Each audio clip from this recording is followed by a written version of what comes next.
அஸ்ஸலாமு அலைக்கும் வரஹ்மத்துல்லாஹி வபரகாத்துஹு. அன்பார்ந்த சகோதரர்களே, சகோதரிகளே, திருக்குர்ஆனில் உள்ள ஒரு வசனம் ஒரு முழு இரவையே உலக வரலாற்றின் அதிசயமாக மாற்றியது.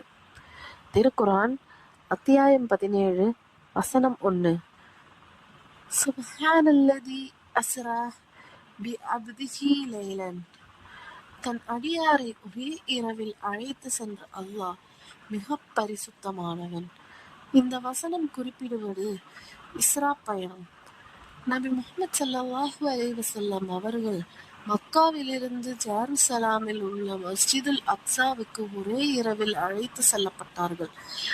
இது அல்லாஹுவின் வல்லமையையும் நபி ஸல்லல்லாஹு அலைஹி வஸல்லம் அவர்களின் உயர்ந்த நிலையையும் உலகிற்கு காட்டிய அற்புதம். ஆனால் இந்த பயணம் ஒரு மகிழ்ச்சியான காலத்தில் நடந்ததல்ல.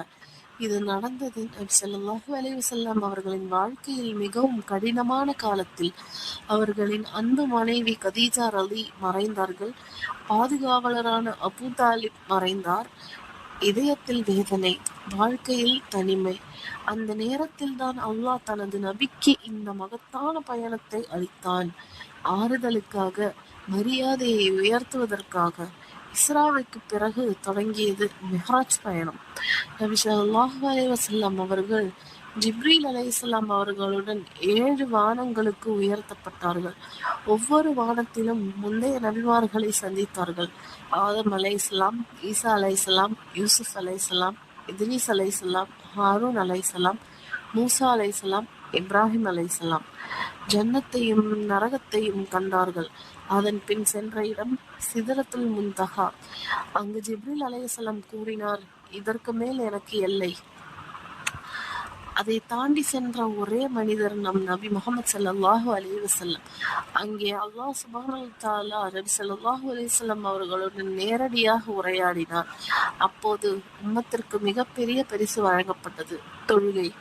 முதலில் 50 நேர தொழுகைகள் கடமையாக்கப்பட்டன. மூசா அலைஹிஸ்ஸலாம் அவர்களின் அறிவுரையின்படி நபி ஸல்லல்லாஹு அலைஹி வஸல்லம் அவர்கள் பல முறை திரும்ப சென்று அல்லாஹ்வின் இரக்கத்தால் 5 நேர தொழுகைகளாக குறைக்கப்பட்டது.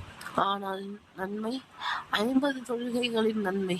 அன்பார்ந்தவர்களே, இந்த பயணம் நமக்கு சொல்லும் பாடம் என்ன? சோதனைக்கு பிறகுதான் அல்லாஹ்வின் உயர்வு, துக்கத்திற்கு பிறகுதான் ஆறுதல். இஸ்லாத்தின் தூண் தொழுகை. நாம் தொழுகையை காப்பாற்றினால் மிஹ்ராஜ் நம்முடன் வாழும். இந்த நினைவூட்டல் உங்கள் இதயத்தை தொட்டிருந்தால் இன்னும் இப்படியான ஈமானை வளர்க்கும் உரைகளுக்காக சேனலை சப்ஸ்கிரைப் செய்யுங்கள், மற்றவர்களுடன் பகிருங்கள். அஸ்ஸலாமு